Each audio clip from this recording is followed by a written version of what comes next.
El día de hoy les voy a hablar acerca de la historia del objeto de estudio de la administración pública.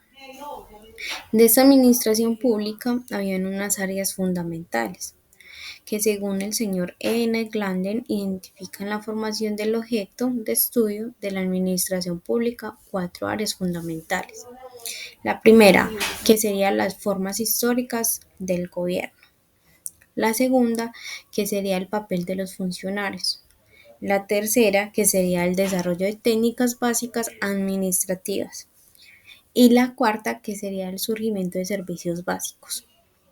Esta historia de objeto de estudio de la administración pública tenía unas responsabilidades, que existe un mayor grado de diversificación y especialización y complejidad en las actividades y tareas y responsabilidades que llevaban a tener estas 3 responsabilidades que les voy a decir, que sería la primera, recaudación de impuestos.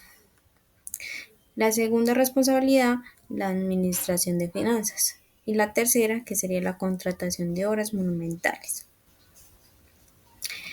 De esta historia de objeto de estudio de la administración pública surgieron unas primeras civilizaciones, de las que tienen memoria histórica se encuentran de maneras concretas, como lo son los sumerios, los hititas, los asirios, los caldeos y los persas. Podemos decir que de los hititas ejercían las facultades normales de la dignidad real, como comandante supremo del ejército y la autoridad judicial mayor y el jefe sacerdotal. Eran los que predominaban como en los hititas. En los asirios podríamos decir que estos asirios construyeron un fuerte estado militar. Eran un pueblo de guerreros despiadados que desarrollaron un ejército permanente para lograr un firme dominio sobre un gran territorio. Y en los sumerios, esos sumerios llegaron a tener 560 signos que representaban una sílaba o una palabra. Y las artes de estos sumerios fueron cultivados nuevamente. ¿Qué objeto tiene como estas primeras civilizaciones?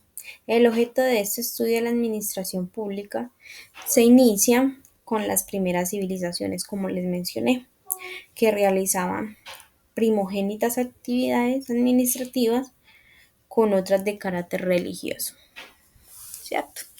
Y de esta historia de objetos de estudio teníamos unas técnicas administrativas que nos permitían realizar las actividades de manera más adecuada, ¿cierto? Como el impulso administrativo, que nos deja constancia de los logros de las primeras civilizaciones y los grandes imperios. Las primeras formas de esta escritura fueron plasmadas en dibujos e incluso las ideas que se representaban en signos. En el caso del estudio de los orígenes o el estudio de la escritura, también se podría llamar de estas dos formas, fue la que auxilió pues como lo religioso y el gobierno.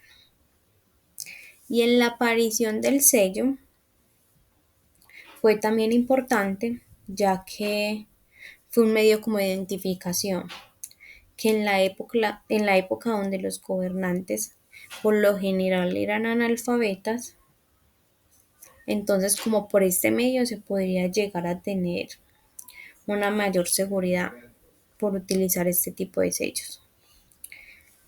Y en la parte de administración gubernamental especializada se manejaba como la información a partir de agentes y de correspondencia ordinaria, y así como el mantenimiento de registros e inventarios de todo tipo.